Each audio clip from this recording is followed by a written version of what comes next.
Very strange moment of history, and we are commemorating, if you will, a very contradictory reality.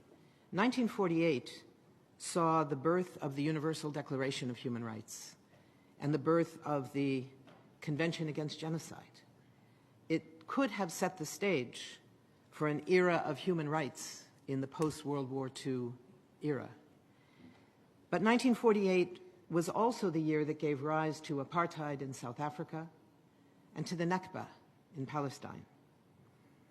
And instead of an era of human rights, we saw a continuation of the era of settler colonialism, knowing that settler colonialism, even though it was under attack, it was being ended in so much of the world through brave struggles across Africa, the Middle East, Asia, Latin America. In this case, settler colonialism was not over, and the Nakba of 1948 transformed Palestine. It transformed Palestinian history, and it consolidated one of the last colonial projects in the era of decolonization. Both South African apartheid and the Nakba in Palestine were enabled by Western colonial and imperial interests. South Africa and Namibia are now free, playing an extraordinary role in the world.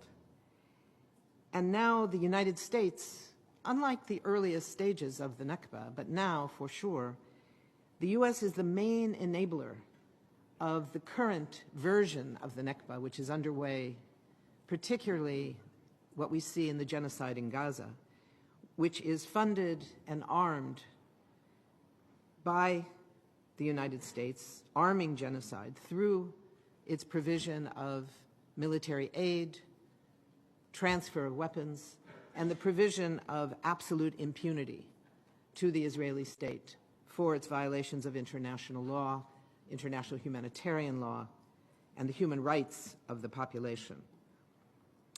We have already seen in this escalation of the Nakba, we have seen 3 times as many people killed in Gaza, in a very small piece of historic Palestine, than were killed during the original Nakba in 1948.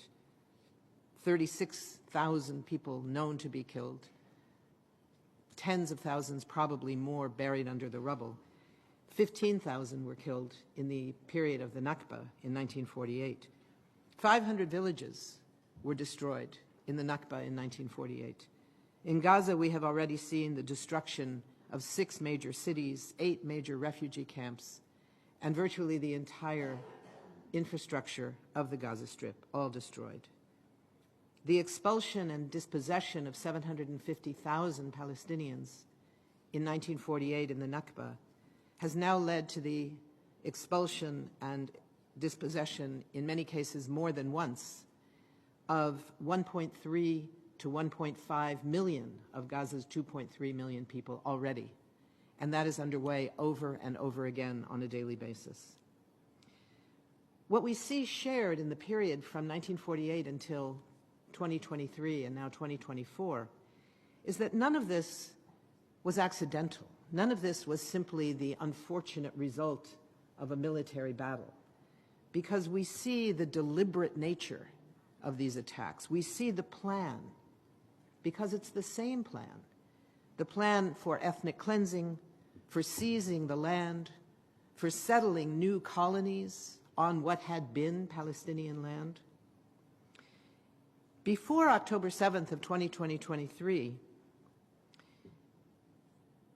the year 2023, those first 8 months, had already been the bloodiest months across the occupied Palestinian territory since 1948.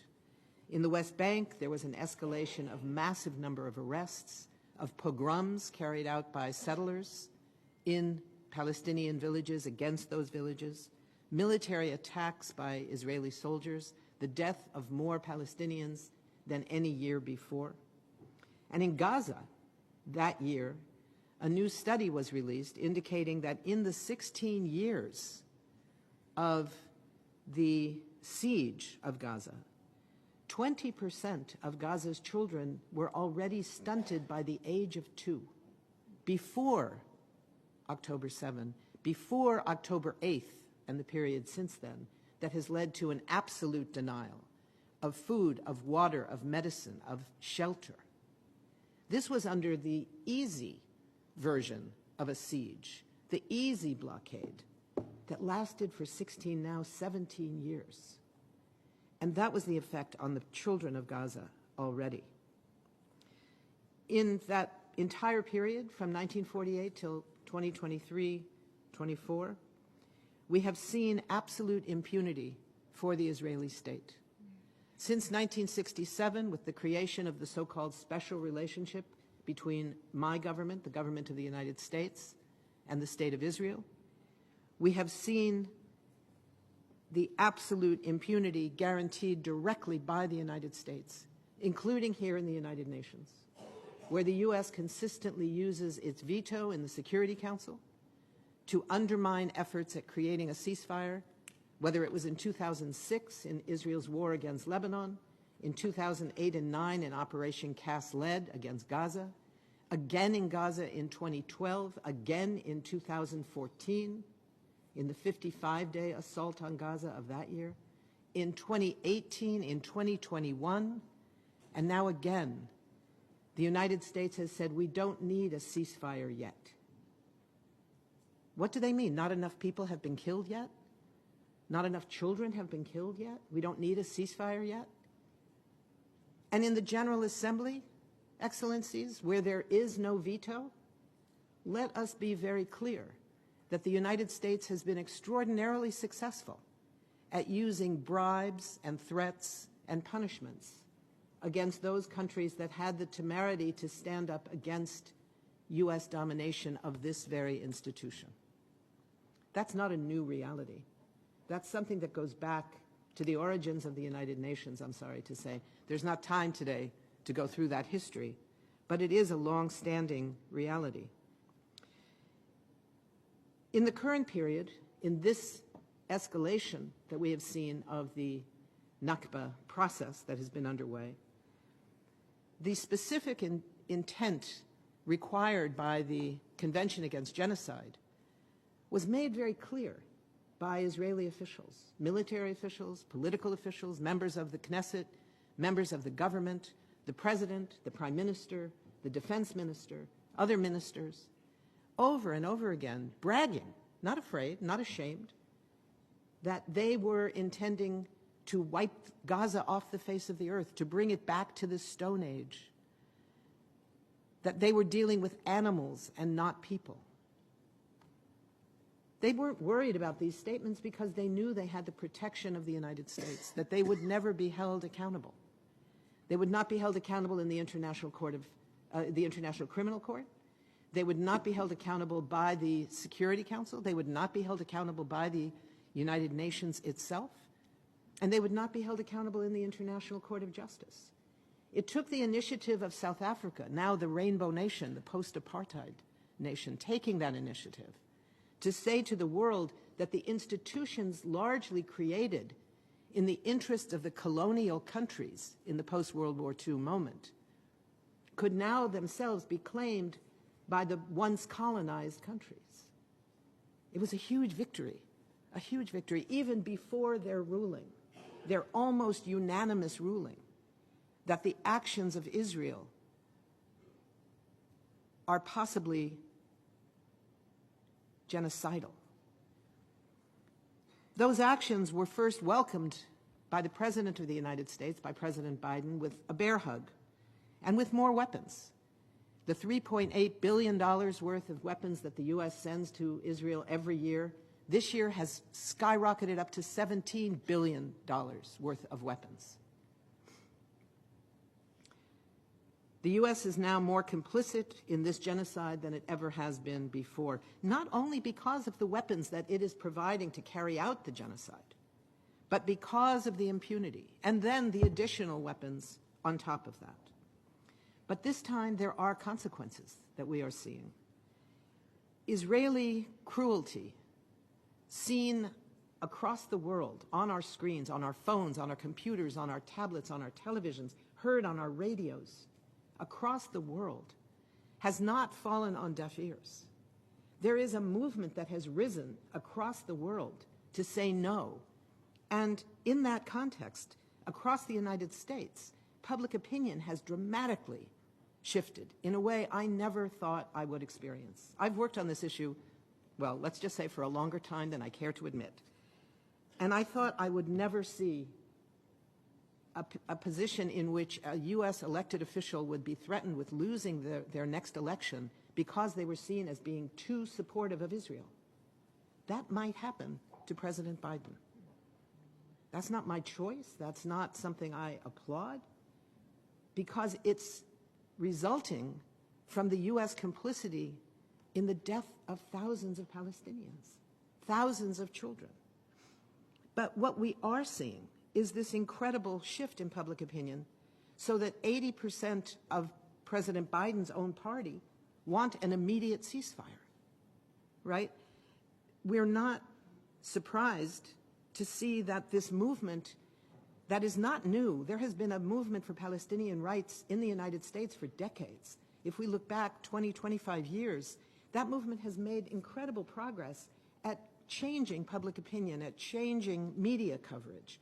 But it's not anywhere near where it needed to be to actually result in policy shifts. Shifting the public opinion, shifting the media coverage is only step one. It's much more difficult to change the actual policy. But what we've seen here, we saw it earlier in 2023, 44% of Democrats, 44%, said that Israel was like an apartheid state. 2 years before that, in 2021, in a poll of American Jewish voters, 25% of Jewish voters in this country said Israel is an apartheid state, and 38% of young Jews, not my generation, the young Jews, said that Israel is an apartheid state. So what we're looking at now is a movement that has grown from that beginning to something extraordinary that we've never seen, with occupations of the halls of Congress, Jewish Voice for Peace, the organization I'm privileged to work with, occupying Grand Central Station, the Statue of Liberty, the resignation of more and more administration officials who say, I cannot work for administration even when I believe in what it is doing on so many domestic issues, but I cannot be part of it when it is carrying out this policy towards Gaza. Rabbis for ceasefire came here to the United Nations. They prayed in the Security Council chambers. They met with the SG on the 38th floor to say, we are here to support the United Nations efforts at creating a ceasefire, and we're here to tell you that we do not stand with our government's refusal to allow the United Nations to do its job. That kind of work has never been seen before. The vote of uncommitted across this country, which is now enough to send delegates to the Democratic Party convention this summer to say, we are going to vote against the support for genocide. We don't know what we're going to do, but we are saying we cannot now vote for someone we see as supporting genocide. This has never happened before. And then on the campuses across this country, 175 campuses at the last count, it's probably more because it's rising day by day, where the tents are going up. You know, the tents were first a symbol of the genocide, the Nakba of 1948. And now the tents have become the symbol of the resistance of students around the world, not only in the United States, across Canada, in Germany, in South Africa, across the world. Students are building encampments on their campuses to be part of a global opposition, to say we need a ceasefire now. And it's not only young Jews, obviously. This is the justice generation. This is the generation in my country that came of age politically in the summer of 2020 with the protests against the police killing of George Floyd, and came to see Palestinian rights as an issue of being against racism, seeing the colonization of Palestinian land as a racist occupation. And that justice generation has been pretty active lately. And they are changing the political character of what political leaders across this country have to take into account. We have been hearing from the administration a new kind of rhetoric. They are hearing these demands. There's no question. They are hearing it. They are changing their rhetoric. At the beginning, it was only about, all we would hear is Israel has the right to self-defense. Israel has the right to protect itself, as if that included the right to impose genocide on an entire population. But now we're hearing that President Biden was brokenhearted when he heard about the World Central Kitchen humanitarian workers being killed, 7 of them. That same day, his administration authorized the sending of 1,000 or more new bombs, including the 2,000-pound bombs, one of which can decimate the structures and the people of an entire city block. So we're hearing a shift in the language. We're not yet hearing the necessary shift in the policy. 3 days ago, we heard about a new shipment of tank ammunition and mortar rounds. This is not the ceasefire that we are demanding yet. The change in the rhetoric at the White House has not been translated into accepting the need for a ceasefire. You know, it took our movement more than 20 years to normalize the understanding that apartheid was the right term for describing Israeli actions in carrying out its occupations throughout the occupied Palestinian territory. It has taken less than 3 months to normalize the term genocide to describe what Israel is doing across Gaza. And because the Israeli actions and its intentions are so clear, that movement is now growing. We still have a huge amount of work to do.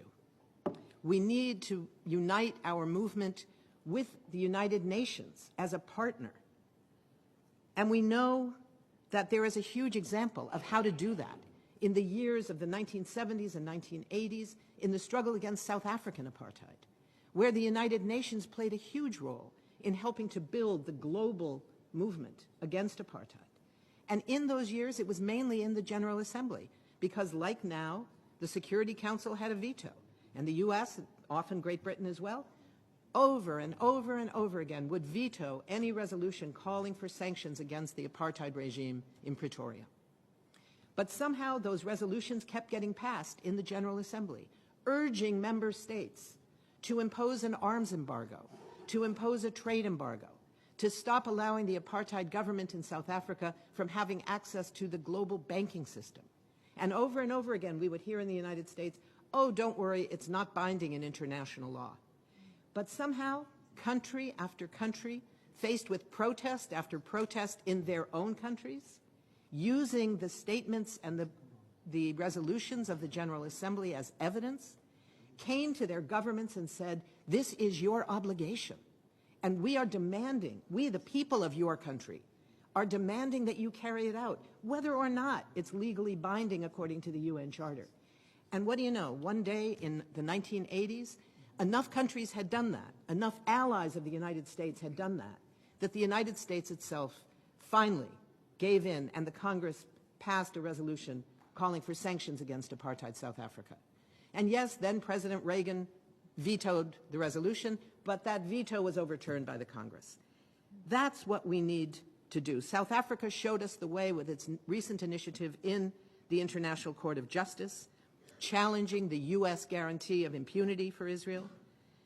The ICJ ruling is now a tool of global civil society to hold up to our governments, demanding that your governments, excellencies, the governments that all of you represent, who now have this obligation, most of your governments are signatories, are state parties of the Genocide Convention. And unlike most conventions, the Genocide Convention puts obligations on every state party, not only on the country being accused of violating the terms, but on every country that is a state's party to the Genocide Convention. There is the obligation to work to prevent genocide, and if a genocide occurs, to do everything in your power to stop it.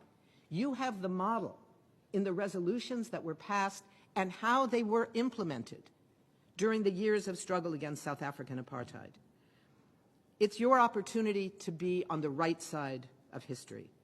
The committee can take the lead to with Palestinian and global civil society to bring the UN as a whole back to doing what the Charter says it was created to do, to stop the scourge of war. And doesn't that have to also mean to stop the scourge of genocide? Even when that genocide is being enabled by the most powerful member state of this organization? We have a lot of work to do. We start with the demand for an immediate and lasting ceasefire, and we move on from there. We have a lot of work to do. Thank you.